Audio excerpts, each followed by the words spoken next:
Let's welcome power star Pawan Kalyan garu. Satish Vemana గారు. తానా 22 మహాసభలకి మా ఆహ్వానాన్ని మన్నించి ఇక్కడికి విచ్చేసిన శ్రీ పవన్ కళ్యాణ్ గారికి స్వాగతం, సుస్వాగతం. Give him a big round of applause.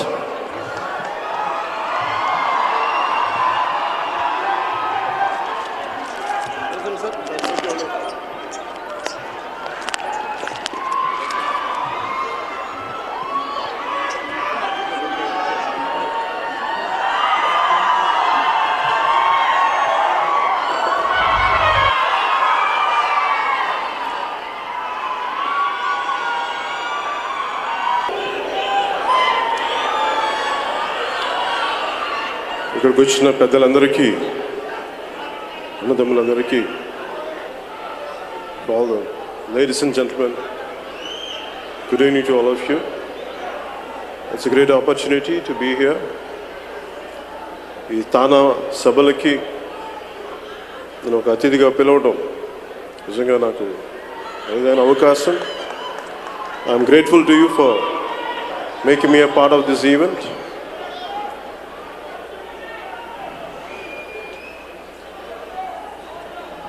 నాకు ఇలాంటి ఈవెంట్లో ఫస్ట్ టైం ఇక్కడికి వచ్చి ఈవెంట్లో అడ్రస్ చేయడానికి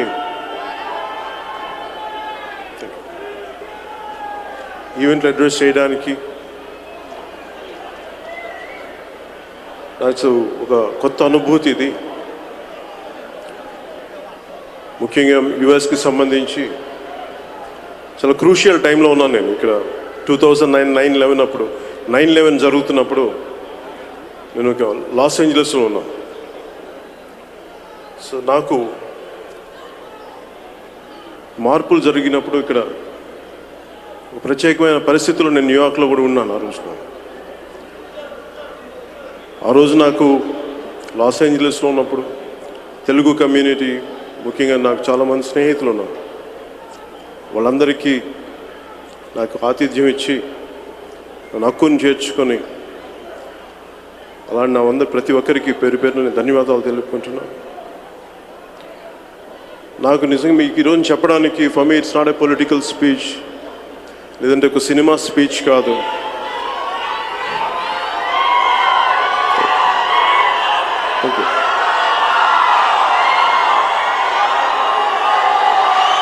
thank you.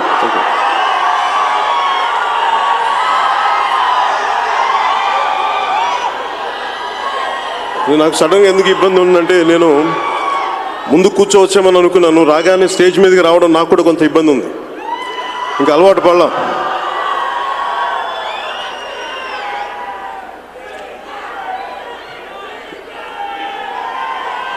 Thank you.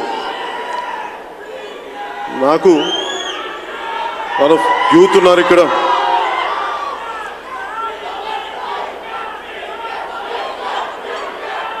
Thank you. Let me address. Thank you. నేను ఈరోజు అంటే వన్ ఆఫ్ ద స్పీకర్గా ఇక్కడికి వచ్చాను. లాస్ట్ 3 day ఈవెంట్లో నేను మీకు పంచుకోగలిగేది నా జీవితంలో ఇక్కడ ఉన్న అనేక మంది నిష్ణాతులు ఉన్నారు. Telugu association of north America మొట్టమొదటి తెలుగు జాతి అందరికీ సంబంధించిన ఒక ఆర్గనైజేషన్ ఇది. అలాంటి ఆర్గనైజేషన్ నాకు ఈ ఆహ్వానం ఇచ్చి నాకు ఇలా మాట్లాడే అవకాశం లభించిన మీ అందరికీ ఇంకొకసారి పేరు పేరున ధన్యవాదాలు తెలుపుకుంటున్నాను. ఇప్పుడు దాకా నాకు చాలాసార్లు ఆహ్వానం వచ్చినా కానీ నాకున్న ఇబ్బంది ఏంటంటే ఏ అసోసియేషన్కి వెళ్ళాలో నాకే తెలియదు. అంటే ఒక అసోసియేషన్కి వెళ్తే మీరు మా ఆర్గనైజేషన్ రాలేదని నా మీద కోపడతారు. ఈ పరిస్థితిలో నేను ఇప్పటి నుంచి కాదు 2000 నుంచి నాకు ఉండేది ఒత్తిడి. అసలు ఇవన్నీ ఎందుకులే గొడవ అని చెప్పి నేను మొత్తానికి వచ్చేవాడిని కాదు ఎక్కడికి. కానీ ఇప్పుడు ప్రత్యేకించి ఇక్కడికి రావడానికి, దీని ముందు డెలాస్ సభకు నేను వచ్చినప్పుడు, అలాగే వాషింగ్టన్కి లాస్ట్ టైం వచ్చినప్పుడు, ఆ రోజు తానా ప్రతినిధులకి నేను మాట ఇచ్చాను వస్తానని చెప్పి. నా మాట నిలబెట్టుకోవడానికి నేను ఈరోజు మీ ముందున్నాను. ఈరోజు నాకు చెప్పడానికి నిజంగా పంచుకోవడానికి ఏం లేవు. నేను కోరుకునేది ఒకటే, మనందరం బాగుండాలి. మన సమాజం, మన సంస్కృతి, ఏ తెలుగు జాతి అయినా సరే మన భారతదేశం నుంచి వచ్చేసిన తర్వాత విదేశాలకు వచ్చి తిరిగి మన సంస్కృతిని ఈ రోజున చక్కగా తెలుగు మాట్లాడే సాహిత్యాన్ని మొన్న మధ్యన నాకు విశ్వనాథ సత్యనారాయణ గారి బుక్స్ నాకు కావాలని కోరుకుంటే నాకెవరో ఒక ఎన్ఆర్ఐ పంపించారు. దాదాపు ఒక 40 పేజీలు 40 వాల్యూమ్స్ ఉన్న పుస్తకాలు. అది పబ్లిష్ చేయించింది ఒక ఎన్ఆర్ఐ కమ్యూనిటీ పబ్లిష్ చేయించారు. తెలుగు సంస్కృతిని, తెలుగు జాతిని, తెలుగు కల్చర్ని ఇంకా ఎక్కడో విదేశాలకు వచ్చేసి దూరంగా వచ్చేసి ఇంకా కాపాడుకుంటున్న ఆ తెలుగు వారందరికీ మనస్ఫూర్తిగా నా ధన్యవాదాలు తెలుపుకుంటున్నాను. అలాగే మీ గురించే మాట్లాడతాను. నాకు అంతకుముందు అంత యుఎస్లో అంత మార్కెట్ ఉండేది కాదు. ఈ Y2K తర్వాత మీరందరూ రావటం వల్లే నాకు ఇంత బలమైన మార్కెట్ వచ్చింది. చాలా కాలం చెప్పేవాళ్ళు నీ సినిమాలు బాగా ఆడతాయి యుఎస్లో అంటే నేను నమ్మేవాడిని కాదు. నన్ను ఎవరు అంటే చాలామందికి తెలుసో లేదు, నాకు నేను ఎప్పుడు ఒక యాక్టర్లో నాకు ఎప్పుడు భావన లేదు నాకు చిన్నప్పటి నుంచి. ఎందుకంటే నేను ఏ కోరికలు, నా పెద్ద కోరికలు లేవు. నాకు ఏదో సాధించాలని కోరిక లేదు, ఏమీ లేదు. జీవితం నన్ను ఒక నటుని చేసింది. నాకున్న కోరికల్లా బాధపడుతుంటే ఎవరైనా సమాజంలో అసమానతల గురించి నా చిన్నప్పటి నుంచి బాధ పెట్టే అది చాలా బలంగా ఉండేది. ఆ భావన నటుని అయిన తర్వాత కూడా ఆ భావనే నన్ను రాజకీయాల్లోకి తీసుకొచ్చింది. ఈరోజు నేను మీతో పంచుకోగలిగే ఈ ముఖ్యమైన విషయాల్లో ఒకటి నా ఓటమి గురించి. ఇప్పుడు దాకా ఎవరికి ఆంధ్రప్రదేశ్లో ఎక్కడ చెప్పలేదు, ఇండియాలో ఎవరికి చెప్పలేదు. ఫస్ట్ టైం నేను ఈ తానా మహాసభ నుంచి, అమెరికా గడ్డ నుంచి నా ఓటమి గురించి, నా అపజయం గురించి మనస్ఫూర్తిగా మీతో మనసు విప్పి మాట్లాడాలనుకుంటున్నాను. అందరికీ నేను ఎందుకు చెప్తున్నానంటే, ఇది నాకు చిన్నప్పుడు మా అమ్మ ప్రతిరోజు ఒక లైట్ ఆన్ చేస్తూ దండం పెట్టుకునేది. మా అమ్మ సాయంత్రం 6 గంటలకి కరెక్ట్గా సంధ్యా సమయం. మా అమ్మని అడిగేవాడిని, ఎందుకమ్మా ఏ దేవుడికి దండం పెట్టుకుంటున్నావు అంటే, మా అమ్మ అనేది ఏ దేవుడి కంటే థామస్ ఆల్వా ఎడిసన్కి దండం పెట్టుకుంటున్నాను అనేది. మా అంటే మనకి విలువలు ఎంత బలంగా పాటిస్తారంటే మన ఇళ్లలో ఒక శాస్త్రవేత్తకి అంత గొప్ప గౌరవం ఇవ్వడం. నేను తర్వాత అది ఇంట్రెస్ట్గా థామస్ ఆల్వా ఎడిసన్ గురించి నేర్చుకుంటా ఉంటే, ఆయన ప్రతిసారి బల్బ్ ఎక్స్పెరిమెంట్ ఫెయిల్ అవుతూ ఉంటే, ప్రతిసారి ఫెయిల్ అవుతున్నావు, ఎందుకు ఎన్నిసార్లు ఫెయిల్ అవుతున్నావు అంటే ఇంకా ఎలా బల్బ్ ఎలా కనిపెట్టకూడదో నేను ప్రతి ఫెయిల్యూర్ నుంచి నేర్చుకుంటున్నానని. బల్బ్ ఎలా కనిపెట్టాలో అంటే ప్రతి ఫెయిల్యూర్ అపజయం విజయానికి దారి. చాలామందికి అంటే నేను జనసేన పార్టీ పెట్టినప్పుడు నేను చాలా ఆలోచించి పెట్టాను. జనసేన పార్టీ సినిమాల్లో చాలా అద్భుతమైన కెరీర్ ఉండి, ఇంతమంది ప్రేమ ఉండి,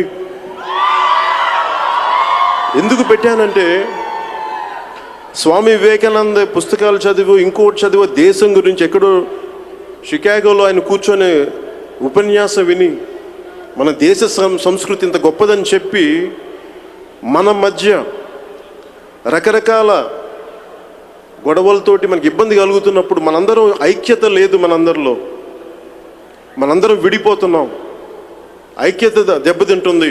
అది ఒక రోజున దేశ సమగ్రతగా భంగం వాటిలతో భయం ఉండేది నాకు.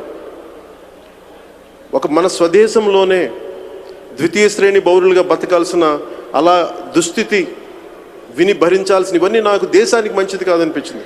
సమగ్రతకి ఉన్న రాజకీయ నాయకులు పెద్దలందరూ ఏ ఒక్కరు కూడా ధైర్యంగా మాట్లాడలేకపోతుంటే నిజంగా నాకు ఆవేదన కలిగి దేశాన్ని ప్రేమించేవాడిగా నేను మాట్లాడాలని చెప్పి, నాకు ఆ రోజు నాకు పదవులు వస్తాయో లేదో తెలియదు, ఎన్నికల్లో పోటీ చేస్తానో లేదో తెలియదు, కానీ ఒక బలమైన ఈ సరికొత్త తరానికి మీ గుండెల్లో ఉండే ఆవేదనను చెప్పగలిగే బలమైన గొంతు కావాలని చెప్పి నేను జనసేన పెట్టాను. దాని వెనక నేను చాలా దెబ్బలు తింటానేమో రెడీ అయిపోయాను. ఎవరో ఒకళ్ళు వచ్చి సత్యాన్ని మాట్లాడకపోతే, ఇన్ని కోట్లాది మందిలో గొంతు గళవిప్పలేని తాలూకు నుంచి వారి ఆవేదన నేను ఆవిష్కరించకపోతే చాలా తప్పు చేసిన వాడిని అవుతాననిపించింది. సినిమాల్లో గంటలు గంటలు డైలాగులు చెప్పడం వేరు, ఛాలెంజ్లు చేయటం వేరు. నిజ జీవితంలోకి వచ్చి మాట్లాడాలంటే చాలా గుండె బలం కావాలి, చాలా గుండె ధైర్యం కావాలి.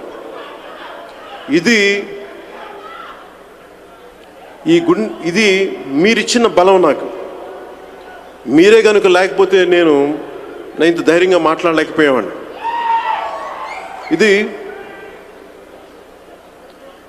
ఈ అపజయం గురించి నాకు మాట్లాడదాం అనుకుంటుంటే నాకేమనిపించేదంటే, ప్రతిసారి భయపడుతూ ఉంటే ఏ పని ముందుకెళ్ళాను. నేను యాక్టర్గా ముందుకెళ్ళడానికి కూడా నాకు చాలా భయం. ఈ రోజున ఇలాంటి సభలో మాట్లాడాలంటే ఒకప్పుడు నాకు చాలా ఇబ్బంది ఉండేది. ఏం మాట్లాడాలో తెలియదు, ఎలా మాట్లాడాలో తెలియదు. కానీ నేను నేర్చుకుంది, ముందు ఏదైనా సరే కొంత సాధించి ముందుకెళ్తాంటే అదే ధైర్యం వస్తేనే ధైర్యం నన్ను ఈ రోజున మీ ముందు ఇలా నిలబెట్టింది. నాకు జనసేన పోటీ రిజల్ట్స్ వచ్చిన తర్వాత అపజయం నుంచి కోలుకొని సమయం నాకు తీసుకుంది. నాకు జస్ట్ 15 నిమిషాలే పట్టింది నాకు కోలుకోవడానికి, అంతే. సంపూర్ణంగా ఓడిపోయాని తిరిగి వచ్చి దాన్ని అర్థం చేసుకొని బయటికి రావడానికి నేను ఎక్కువ సమయం తీసుకోలేదు. జస్ట్ 15 నిమిషాలు, అంతే. 15 నిమిషాలు నేను యాక్సెప్ట్ చేశాను నా అపజయాన్ని. ఎందుకు యాక్సెప్ట్ చేశానంటే, ఇది చిన్నప్పుడు నేను ఫెయిల్ అవుతానే వచ్చాను. నాకు ఫెయిల్యూర్ అనేది నాకు గొప్ప పాఠాలే నేర్పింది. సక్సెస్ నాకు ఎంత పాఠం నేర్పిందో నాకు తెలియదు, కానీ నా ప్రతి ఓటమి నన్ను విజయానికి దగ్గర చేసింది. నాకు ఓటమికి అపజయానికి కారణాలు అనేకని చెప్పొచ్చు, కానీ నాకు ఓటమి అనేది అపజయం ఎందుకు భయం లేదంటే, నేను స్కాములు చేసో ద్రోహాలు చేసో నేను రాజకీయాల్లో నేను వచ్చి నిలబడింది ఒక విలువల కోసం నిలబడ్డాను. ధైర్యంగా సమస్యను చెప్పడానికి వచ్చాను. అది నాకు ఓటమిస్తే, అపజయం ఇస్తే నేను సంతోషంగా తీసుకుంటాను అలాంటి అపజయాన్ని. నేను తీసుకుంది, నేను చాలాసార్లు చదువులో ఫెయిల్ అయిపోతూ ఉండేవాడిని. చదవలేక కాదు, నేను అనుకునే చదువు అక్కడ స్కూల్స్లో అకాడమిక్ సిస్టంలో లేక, బ్రెయిన్ డెవలప్మెంట్కి సంబంధించిన సంపూర్ణ పరిస్థితులు లేక, బట్టి క్లాస్ రూమ్లకి వెళ్ళలేక, కొంచెం క్రియేటివ్ ఎడ్యుకేషన్ కావాలని చెప్పి నాకు నేను నేర్చుకున్నాను. నాకు నేను ఇబ్బంది పడ్డాను, కింద పడ్డాను, నేర్చుకున్నాను. అలాగే నాకు సినిమా టెక్నికల్ స్కిల్స్ నాకు ఎవరు నేర్పించలేదు, రైటింగ్ స్కిల్స్ ఎవరు నేర్పించలేదు, నేనే కింద మీద పడతా నేర్చుకున్నాను. అలాగే ఖుషీ తర్వాత, నా మొదటి సినిమా తర్వాత, ఖుషీ తర్వాత నాకు సినిమాల మీద ఆసక్తి తగ్గిపోయింది. దానికి కారణం ఏంటంటే, ఇక్కడ చాలామంది యువత ఉన్నారు. నేను ఖుషీ సినిమా తర్వాత 100 days ఫంక్షన్ చేస్తూ ఉంటే సంజయ్ థియేటర్లో ఈవ్ టీజింగ్ చేయొద్దని చెప్పి చాలామంది స్టూడెంట్స్ పెట్టిన సీన్ని మాట్లాడుతూ, మన ఈవ్ టీజింగ్ చేయకుండా ఉందాం, ఎంతమంది చేతులు ఎత్తుందంటే ఒకళ్ళు చేతులు ఎత్తలా, భయపడ్డారు చేతులు ఎత్తడానికి. మళ్ళీ ఒకళ్ళ ఒప్పేసుకుంటే ఈవ్ టీజింగ్ చేయకూడదేమో. నాకు ఆ రోజు చూశాను, సినిమాలు మనుషుల్ని మార్చలేవు, రాజకీయాల్ని ప్రభావితం చేయలేవు. ఆ రోజు నమ్మాను నేను. నిజంగా నేనే కనుక నిజంగా సమాజం పట్ల ఆసక్తి ఉంటే నేను బయటకు వచ్చి ఏదైనా ఒక రోజు చెయ్యాలని చెప్పి ఖుషీ 100 days ఫంక్షన్ నేను నిర్ణయించుకున్నాను ఆ రోజున. ఇది ఆ రోజు నుంచి నాకు సినిమాల మీద ఆసక్తి తగ్గి సమాజాన్ని చదవటం, కాన్స్టిట్యూయెంట్ అసెంబ్లీ డిబేట్స్ లాంటి పుస్తకాలు, అలాంటి వాల్యూమ్స్ని చదవటం, ఇవన్నీ నాకు చాలా బలం కలిగించింది. నాకు అనిపించింది, నాకు నిజంగా ఆ తర్వాత నాకు సక్సెస్ చాలా తగ్గిపోయింది. నేను సక్సెస్ కోసం ఎంత ఓపికగా వెయిట్ చేయగలనంటే, మీకు ఖుషీ తర్వాత మళ్ళీ నాకు దొరికిన సక్సెస్ గబ్బర్ సింగ్. అంటే అది నాకు సినిమా పరంగా చెప్పట్లేదు, అది నా గుణం చెప్తున్నాను. నేను ఒక సక్సెస్ కోసం వెయిట్ చేస్తాను, కష్టపడతాను. Chance favours the prepared mind అంటాం. నేను చాలా సహనంతో వెయిట్ చేయగలను. బద్రీ షూటింగ్ వెళ్తుంటే సౌత్ ఆఫ్రికాలో కేప్ టౌన్లో వాటర్ ఫ్రంట్లో ఉన్నప్పుడు దాని ఎదురుగా నాకు రాబిన్ ఐలాండ్ కనిపించింది. రాబిన్ ఐలాండ్ దాదాపు 2 దశాబ్దాల పైన నెల్సన్ మండేలా ఉండేవారు. ఆయనకి అక్కడి నుంచి తిరిగి వచ్చి బయటకు వచ్చారు.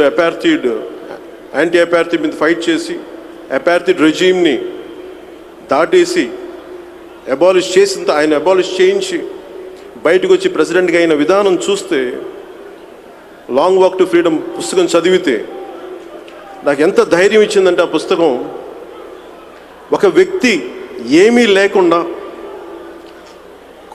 ఆశ చచ్చిపోయి ఒక చిన్నపాటి రూమ్లో కొన్ని దశాబ్దాలు ఉండిపోతే ఒకరి తాలూకు మదనం, ఒకరి తాలూకు ఆలోచన శక్తి అపార్థిడ్ రెజీమ్ని బద్దలు కొట్టేసింది.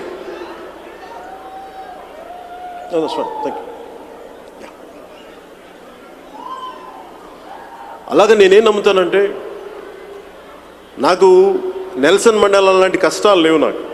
నన్ను ఎవరు జైల్లో పెట్టలేదు. కానీ ఓటమిని తట్టుకునే శక్తి బలంగా ఆయన దగ్గర నుంచి నేర్చుకున్నాను.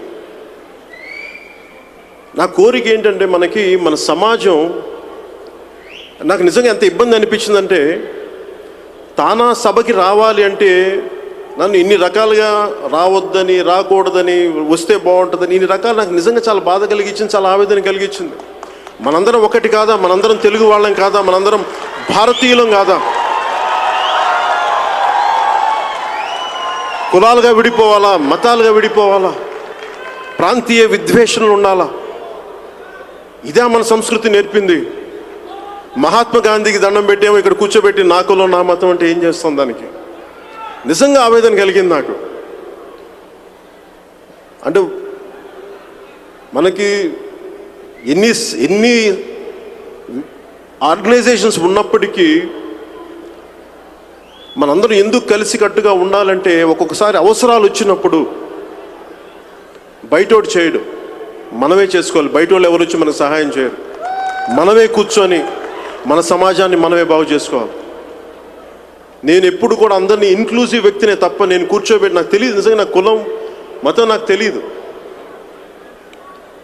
నాకు అనిపించిన దేవుడు మా ఇంట్లో చేసిన ప్రార్థనలు తెలుసు తప్ప నాకు నిజంగా నా కులాలు అనేవి తెలియదు. నాకు అలాగే ప్రాంతీయ విద్వేషణలు తెలియదు. నాకు చాలా సింపుల్ చిన్న జీవితం మాది. అలాంటి జీవితం నుంచి పెరిగి పెద్ద అయ్యే కొద్దీ గొప్పగా ఉంటుంది సమాజం అని చూస్తే, ఇంత విద్వేషణలు ఉంటాయా? ఇంత విడిపోతారా మనుషులు అంటే నాకు నిజంగా ఆవేదన కలిగించింది. అందరూ కులాలను విడదీస్తారు, అందరినీ మనుషుల్ని విడదీస్తారు, కానీ నేను మనుషుల్ని కలపడానికి వచ్చాను. నేను మనందరం కలిసి ఉండాలని గాఢంగా కోరుకొని వచ్చాను. అది నాకు అపజయమే కలిగిస్తే నేను అపజయాన్నే ఆస్వాదిస్తాను, అపజయాన్ని నేను స్వీకరిస్తాను. కానీ మనుషుల్ని విడగొట్టయితే నేను రాజకీయం చేయలేను. మనుషుల్ని కలిపే రాజకీయం చేస్తాను. కష్టంగా ఉండొచ్చు, ఇబ్బంది ఉండొచ్చు. ఇలా చేస్తే నువ్వేం రాజకీయవేత్త అంటారు. నేను రాజకీయవేత్తను కాదు, నేను మనిషి మనసు నమ్మేవాడిని, మానవత్వాన్ని నమ్మేవాడిని. రాజకీయ లబ్ధి కోసం మనుషుల్ని విడగొట్టి మనందరం విడివిడిగా వెళ్ళిపోతుంటే సమాజం ఎంత విచ్ఛిన్నం అయిపోద్దో మనం ఊహించుకోలేం. ఇప్పుడు సెకండ్ వరల్డ్ వార్లో ఎక్కడ ఒక రైటర్ దగ్గర చదివాను. దాంట్లో ఒక కాలనీలో ఉన్న ఒక వ్యక్తి చెప్తా ఉంటాడు, సోషలిస్ట్ అని పోలీసులు అరెస్ట్ చేస్తే సోషలిస్ట్ అని నేనేం మాట్లాడలేదు. తర్వాత వచ్చి కమ్యూనిస్ట్ అని చెప్తే నేనేం మాట్లాడలేదు. అలాగే ఇంకొకరు కూర్చోబెట్టి ఇంకొక మతం అని, ఇంకొక ఫాదర్ అని చెప్పేసి, ఒక రెవరెండ్ అని చెప్పి వదిలేసాం. తర్వాత నెక్స్ట్ డే ఒక జ్యూయిష్ అని చెప్పి అరెస్ట్ చేస్తే అప్పుడు వదిలేసి నేను మాట్లాడలేదు. నన్ను అరెస్ట్ చేయడానికి వస్తే నా తరపున మాట్లాడడానికి ఒక్కడు లేరని చెప్పి. అలాగే మనందరం ఇది నాకు సంబంధం లేదు, ఇది నా కులం కాదు, నాకు ప్రాంతం కాదు, నాకు ఇలా కొట్టుకుంటా పోతే రేపు పొద్దున్న నిజంగా మనకు సమస్య వచ్చినప్పుడు ఒక్కళ్ళు కూడా మనం రక్షించే వాళ్ళు ఉండరు. దానిని మిగతా వాళ్ళు ఎలా ఆలోచిస్తారో నాకు తెలియదు. కానీ నేనైతే ఒకటే నిర్ణయించుకున్నాను, మనందరం కలిసి ఉండాలి. భారతదేశం కోసం, భారతదేశ సమగ్రత కోసం, మనదైన తెలుగు సంస్కృతి జాతి మనం కలయకపోతే దేశం విచ్ఛిన్న కారణమవుతాం. నేను భారతదేశాన్ని ప్రేమించేవాడిగా ఆ తప్పు నేను చేయలేను అందరిలాగా. అందుకే నేను మీకు హామీ ఇస్తున్నాను, ఈ అపజయం నన్ను మరింత బలోపేతం చేసింది, మరింత మీకు అండగా నిలబెట్టడానికి ఇక్కడ ఉంచేలా చేసింది. అంటే చాలామంది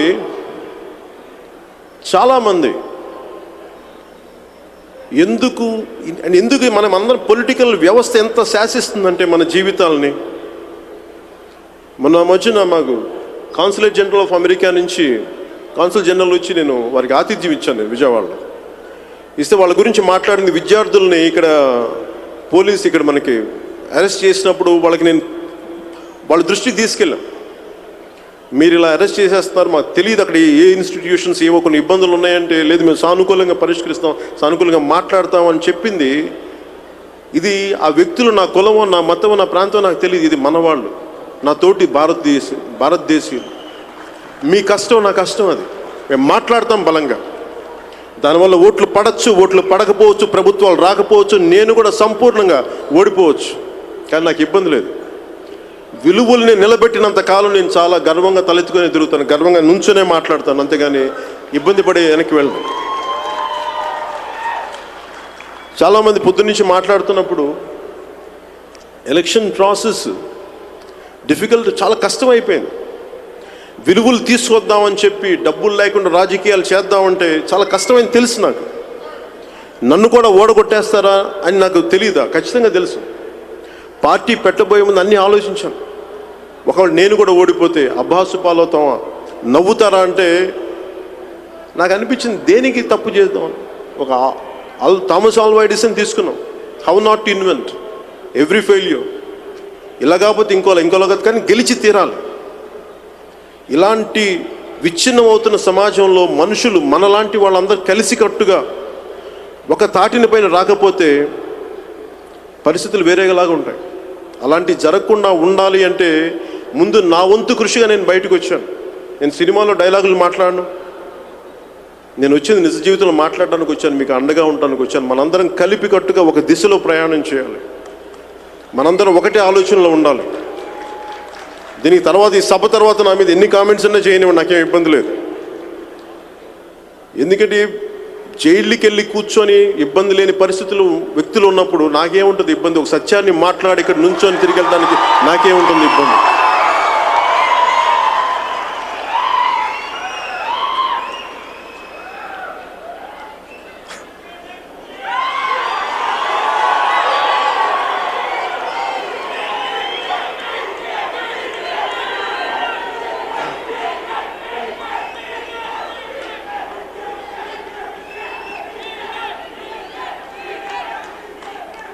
వాషింగ్టన్ ఇంత చెమట పట్టిస్తుంది నాకే తెలియలేదు.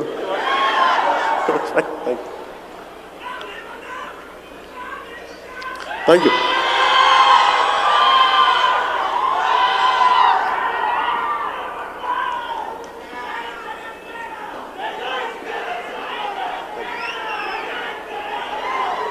చూసుకుంటారా? Oh sir fine.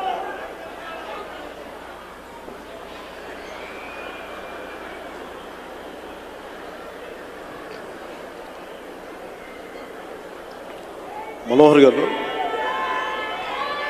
why don't you have a few words? Please do come, sir.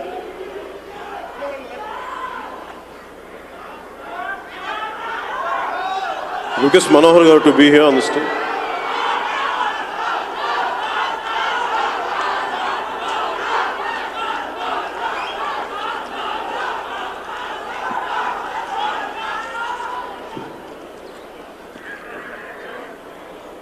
నా కోరిక ఒకటే, ఏ పార్టీ అయినా కానీ అది కుల సంఘాలుగా అవ్వకూడదనే నా విన్నపం, నా విజ్ఞాపం.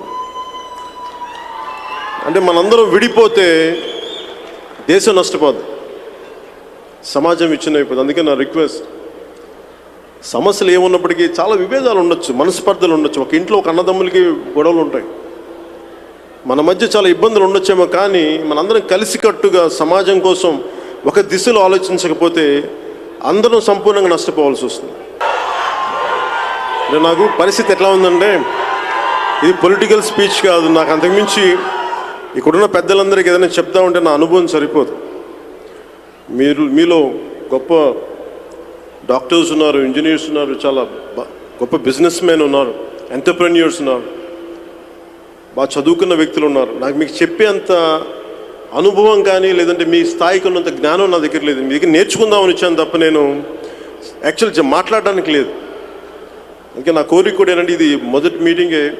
లేటెస్ట్ స్టేజ్లో నాకు మన సమాజం కోసం మీ సలహాలు, మీరు ఏమేమి సూచనలు ఇస్తారో మేము ఒకరోజు కాకపోయినా కుదరకపోయినప్పటికీ మున్ముందు మీ సలహాలు సూచనలు తీసుకొని దేశం కోసం, మన రాష్ట్రం కోసం, తెలుగు రాష్ట్రాల కోసం మేము ఖచ్చితంగా పనిచేస్తాం. మీ సలహాలు సంప్రదింపులు తీసుకొని, మీ సూచనలు తీసుకొని ముందుకెళ్తాం ఖచ్చితంగా.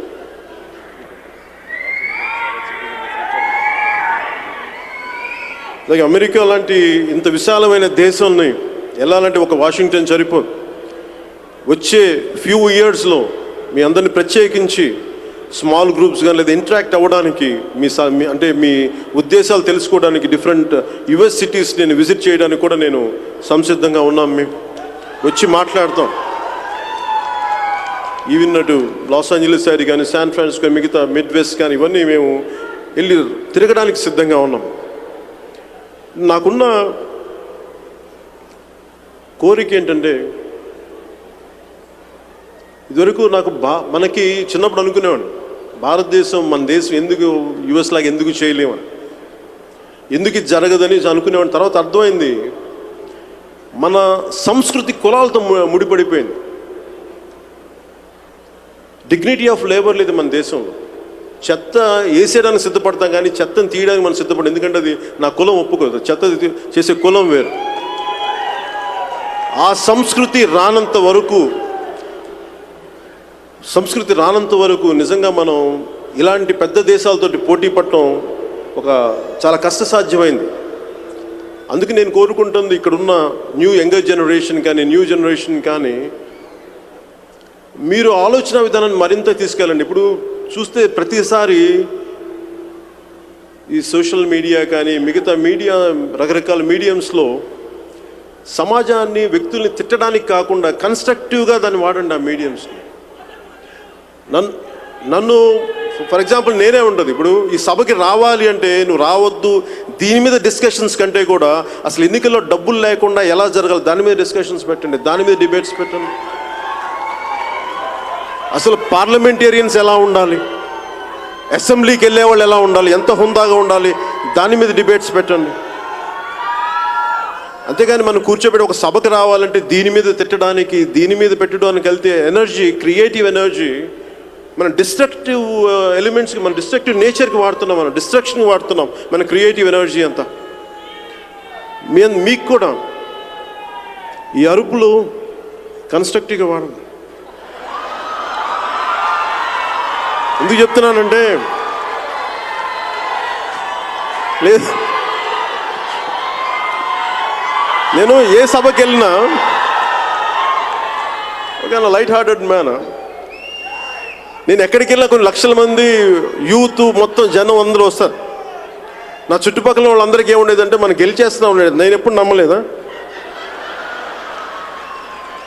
నేను ఎందుకు నమ్మలంటే ఇది నాకు అలవాటు. నాకు ఎందుకంటే ఒక నిర్ణయం తీసుకొని చప్పట్లు చేతులు ఊపడానికి కూడా అంత హుషారు, వెళ్ళి ఇది మనది అని చెప్పి ఓటు వేయడానికి చాలా ఓపికలు. ఎండలో నుంచోవాలి, క్యూలో నుంచోవాలి, లేదంటే పోలీసులే ఒక ఈవీఎంస్ పనిచేయవు, డబ్బులకి ప్రలోభానికి లొంగకుండా వెళ్ళాలి. ఇన్ని అవరోధాలని అధిగమించి ముందుకు వెళ్ళడం చాలా కష్టసాధ్యమైన విషయం. అందుకనే నేను మీ గురించి మాట్లాడలేదా? Your good. అంటే నేను మొన్న రివ్యూ మీటింగ్స్ చేస్తా, నా పార్టీ ఆఫీస్లో చాలామంది యూత్ వచ్చి ఒక అబ్బాయి ఒకటే సలహాలు చెప్తా ఉన్నాడు నాకు. అన్న నువ్వు ఇలా చేయాలి, లేదంటే నువ్వు పల్లెటూర్లకి, విలేజెస్లో ఇలాంటి కమిటీలు వెళ్ళి మాట్లాడితే నేను అడిగాను, నువ్వు ఓటేసావా అన్నాను. అంటే చూశాడు, కామ్గా ఉండి పోయి నాకు ఓటేయలేదు కదా, జనసేన ఓటేయలేదు లేదన్న. మరి ఎవరికో చెప్పాడు, ఇంకో పార్టీ. మంచి సంతోషం. మరి వాళ్ళకే సలహా వెళ్ళిపోయి నా దగ్గరికి ఎందుకు వచ్చాం అంటే సలహాలు ఇవ్వడానికి నాకును, ఓట్లు వేయడానికి ఇంకొకరికి. అంటే ఇంత నేను దాన్ని తప్పు కూడా అన్నాను, తప్పు కూడా కాదు అది. ఎందుకంటే నేను మిమ్మల్ని ఎప్పుడు ప్రభావితం చేయడానికి ఇష్టపడతాను.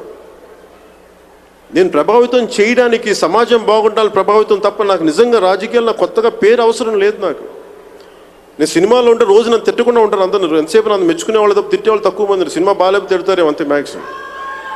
ఇలా రోజు తిట్టడానికి నాకు అవసరాలు లేవు. కానీ ఎందుకంటే నేను చిన్నప్పుడు 10th క్లాస్లో ఉన్నప్పుడు నా స్నేహితుడిని తెలంగాణకి వెళ్తే, హైదరాబాద్కి వెళ్తే, నా తెలంగాణ అంటే చాలా ఇష్టం.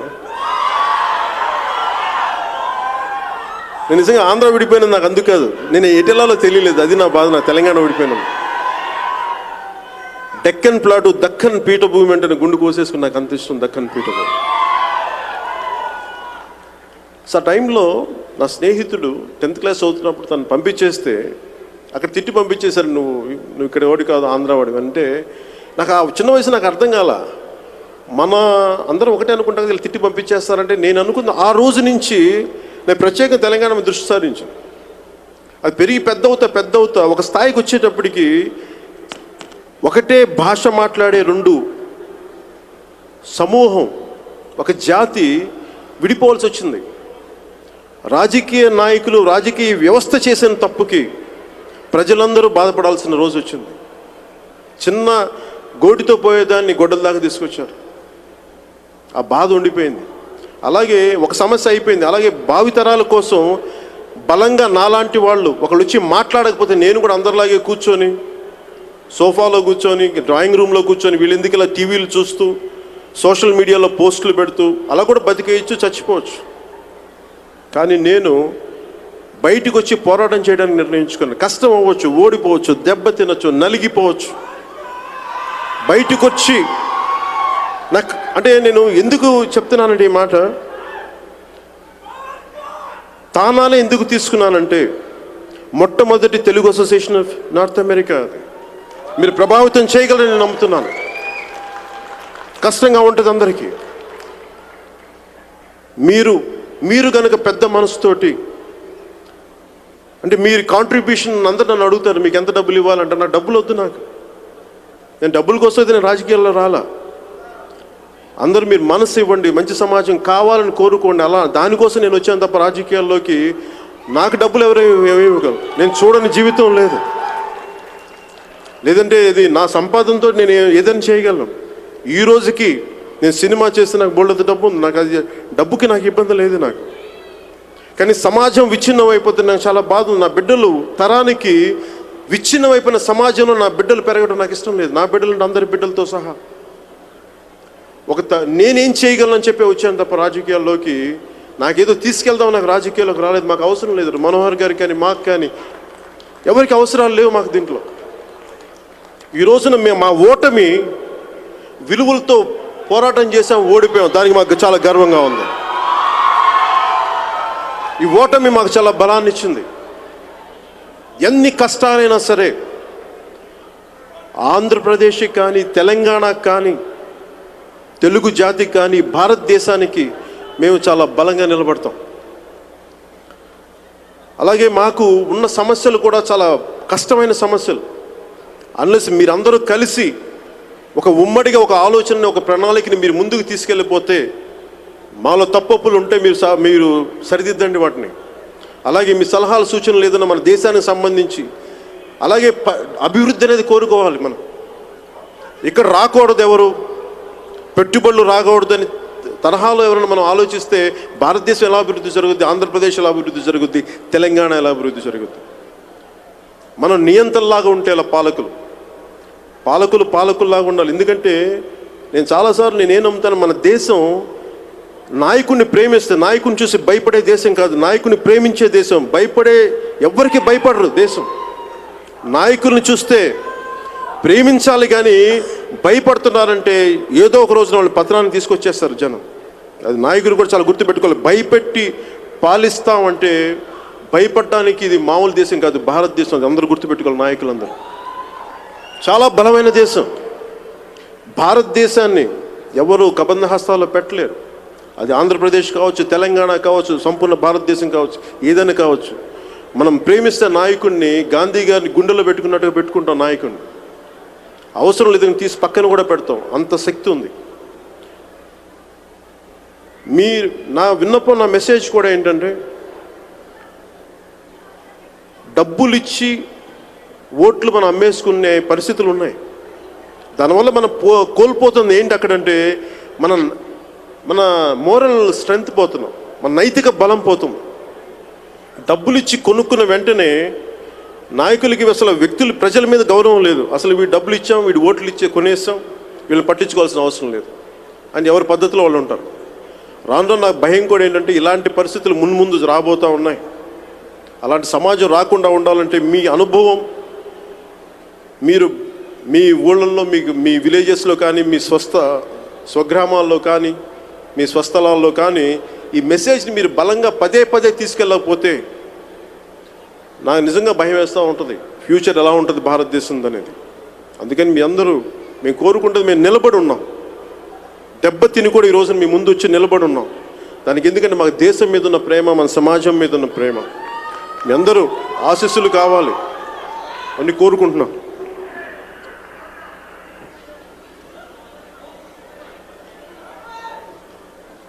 అలాగే మీ అందరికీ పేరున ప్రతి ఒక్కరికి ఇంతమంది పెద్దలు ఉన్నారు, ప్రముఖులు, ఆడపడుచులు ఉన్నారు.